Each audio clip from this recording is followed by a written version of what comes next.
Well, hey there. The sun is shining. I'm so stuffy. I'm sorry. I'm going to sound like a honking duck throughout this whole thing. But it's Monday and it's time to do a little garden update. Welcome back. I'm so super thrilled to be outside and actually have the sun on my face. It was the craziest week last week here in Arizona. I'm going to show you a little bit of our hailing in a little video clip. We interrupt this live broadcast to bring you the hailstorm of 2019 to central Arizona. That is hail, ladies and gentlemen. Not exactly snow, but it's going to be close enough for my children. I've also got some photos I snapped that I'll be able to share with you as well. That white looking stuff, hail. And then a picture. It's nuts. It was so crazy how cold it got here, and 20 minutes from here in North Scottsdale, it was like, it snowed. It snowed in Arizona, so I guess it hasn't done that in like 20 something, well, in the low desert down here. In Flagstaff, they got record snow, and I'm heading to Flag tomorrow with my husband, so that should be crazy. But I've got some kind of transitional things going on in the garden right now, but I'm going to give you a quick tour, and then we're going to run inside and chat with you about some plans that I've got going on. So this weekend, I happened to notice that just as the weather was drying out, that my lemon tree was blooming, and you know, I still had tons of lemons on the trees, and now I only have a little bit over here. I don't know if you can see in the sun, but I've got most of them inside, and see, there's another bloom. And if you can look, all the way up there is actually a blossom, and oh, there's a bee too. Sorry to interrupt you, miss. But these smell amazing, and it's one of the reasons why I moved to Arizona is because I love how much I just love the smell of citrus blooming. I'm really excited to see all the blooms, and all the bees are over here buzzing around, and they're super happy. I'm getting ready to get some business going on with these buckets. Y'all, I know I need to stop neglecting this bed and start getting more cuts off this, and I will this week, because I want to get at least another cutting off of the deal, so I'll have some more to put back. This celery, if you can see it, is just getting such strong legs in here, and no, they're not super thick like what you see in the grocery store, but how exciting, you know.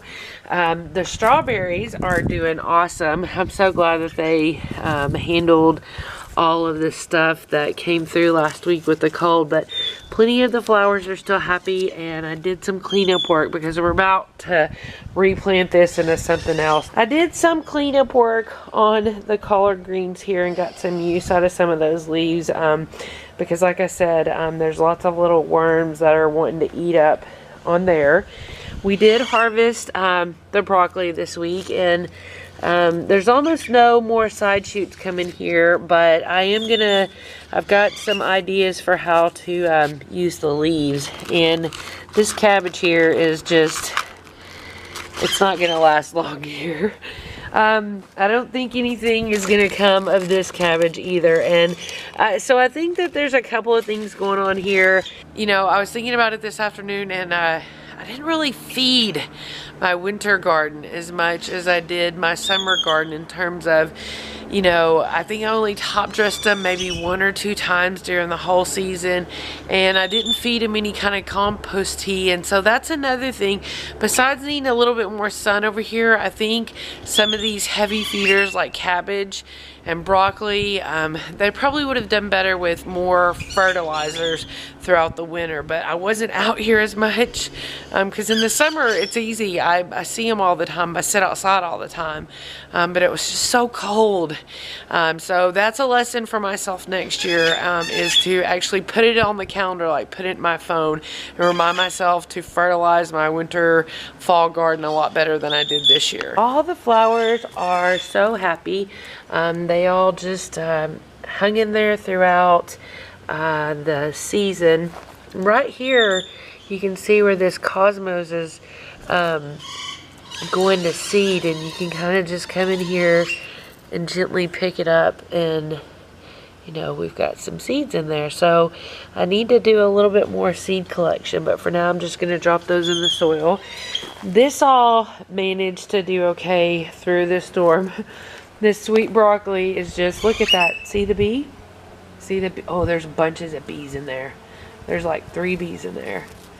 So that's awesome. That's why we're leaving that there, because they love it, and it's a good place for them to be. We don't trip out over bees. My daughters even are okay. Well, not okay, but they can deal with a bee landing on their face because we honor the bees. And if you just chill out, the bee will go on. I harvested the cauliflower from this plant also, and I'm just kind of letting it be for a minute. I'm getting ready to start cleaning up this bed because that's the other thing that we're going to talk about today.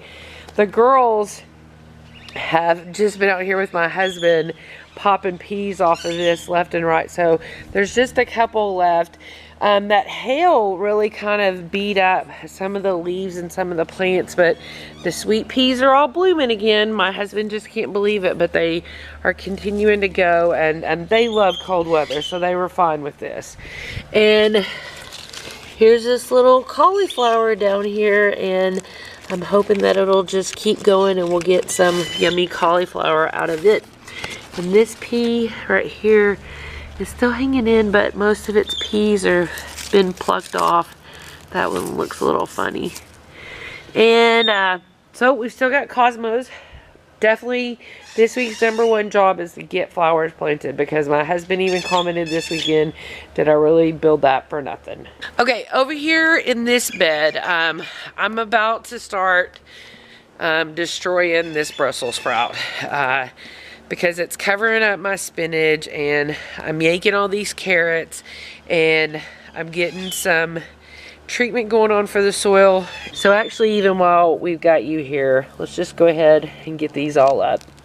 That way we don't have to do anything with these again on video, and I don't have to save this footage. We'll just get them all up right now and say goodbye to the carrots. So most of these are just kind of squatty. We were looking in the catalog and saw again how much different the true Parisans look compared to what's in the catalog. So that one looks kind of decent, but it's still supposed to be round. So, and that's a weed. Deep-rooted weed. So now all the carrots are gone, and we're no longer going to be mourning what they did not do. So goodbye to the carrots, and we'll wash these off for the little girls because they are super sweet and they love them. The spinach is doing okay, but again, everything kind of got a beating from the hail, and this is just, I don't know. Like I said, I'm going to saute the leaves or something, but almost all these winter plants are coming out this week. The kale is still looking awesome. I'm going to let the girls come out here and just like give it a haircut to make it jump up. Poor little thing. It was, you know, on making a big comeback, and it got messed up again in the frost. And, you know, that's what all this damages to the leaves is from all that hail that we had. So the calendula looks okay down there. My husband says this is a weed, so it's got just a little bit more time, and then we're gonna figure that out. So everybody, there was a couple more peat pots that sprouted over the weekend, and I'm gonna get them moved up. But this is everybody that has survived the last couple transitions, and I really need to fertilize these, and it wasn't something that I could get to this weekend. But what I did is I did top dress these all with some compost and worm castings, and then I watered them really good. So that's kind of another way of getting a little bit of fertilizer into them, and then I'll get some picked up this week. So see, I've got a couple of more things that I've just kind of been putting in this tray over in the sun, because especially things like peppers, they tend to need really, really warm soil. So I've still got a couple of more things coming up over here with some peppers. Otherwise, all the rest of the seedlings that I've done so far are outside. But I'm within, you know, like here the next week, I need to start some more. I know it sounds crazy, but I really want to do as much stuff from seed as possible. So if my seedlings die, I'm not going to have anything to plant here in another 2 weeks. So I'm just kind of making some backups, and I'm learning a little bit more each time about you know, all the things that I need to do to take care of the seedling so that, you know, it makes me good food. So that's a couple of things I want to talk about now. Is I'm going to show you my lemons. I'm going to chat with you about some eggshells, and then I'm going to talk to you a little bit about my plan for March, because that's something that the lemon tree made me click into, is that March is next week, you know, is this weekend. So I'm going to take you through a little bit of that. Here is a big basket. I got this at Savers. I'm loving it to pick from the garden and put into. So this is a big basket of lemons that we picked this weekend, and there's still probably another 10 or 20, yeah, I would say 10 to 15 lemons that are out there on the tree. And I've got another video, if you look in my playlist, of how I'm preserving these lemons, so you can check that out. I'm gonna talk to you about eggshells, and so I like to grind these up and put them in my pepper and tomato plants. This is an old Southern lady thing. I mean, there's people out there that don't think that these break down, but it's something I'm gonna do. And if you believe in doing it, then you do it too. But we eat a lot of eggs, and so I've been really diligent in the last couple weeks of rinsing out the eggs as soon as we crack them open, you know, rinsing them out really good, and then, you know, kind of laying them out on these old egg cartons and letting them dry out. And the last thing I'll do is I'm actually going to put them into the oven. I put them in the oven at, I think, 200 degrees for, you know, about 30 minutes or so. It's kind of like a just in case disinfection of them, if you will. And then I've got a food processor and a little coffee grinder, and we grind them up in that, and it gets it to a really fine powder. And then, like I said, before I put my tomato plants into their final resting home of their 5-gallon buckets, and the peppers, I'll put a good, you know, I don't know, maybe a half cup of those eggshells, the powder, into the bucket. Now we're going to look at the calendar. This is where we're at today on the 25th, and what I'm looking at is all through this week planting a bunch of flower seeds.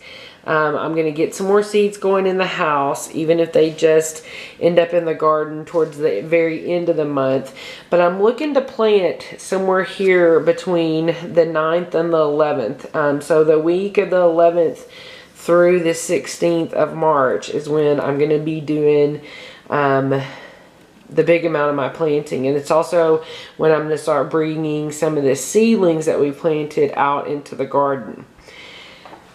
So I've got all my books out today, because I'm so glad, because I'd forgotten that I'd done a lot of planning already for what I'm going to put out there. And so a lot of my work is kind of done, but who knows, I might replan that whole thing.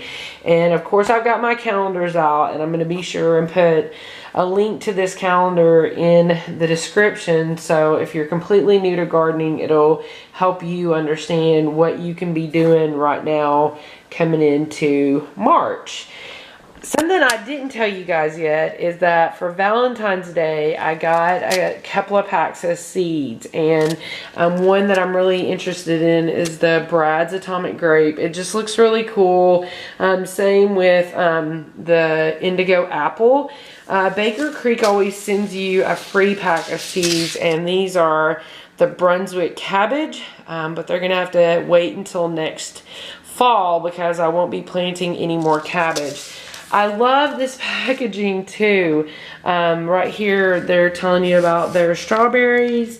their sugar baby watermelon, and their onions. And on this cute vintagey looking little package, you can actually order those seeds and just drop this in the mail to them with payment and get your seeds. I'd seen everybody on like Instagram all throughout the winter just like going crazy over their Baker Creek whole seed catalog, and I was kind of like, you know, I've got plenty of seeds, and you know, I don't want to look at it. Made me think of like the old, like my mom used to get these live plant catalogs, and it really was just like lines and lines of charts and blah, blah, blah that didn't make sense to me. And that's what I thought this catalog would be, but it is amazing. Like for copyright purposes, I'm not going to show you every dang page, but I'm telling you what, this catalog is a wealth of beauty and information. It's got so many awesome articles tucked into it. I don't know if maybe you could look at one at Barnes & Noble, but if you are really getting into gardening and you really want to get into preserving the lines of seeds and just growing amazing seeds and plants, definitely look into getting a Baker Creek catalog for yourself. So I think that about does it for the things that I want to chat with you about today. I'm just really focused on making the most out of the next 2 weeks.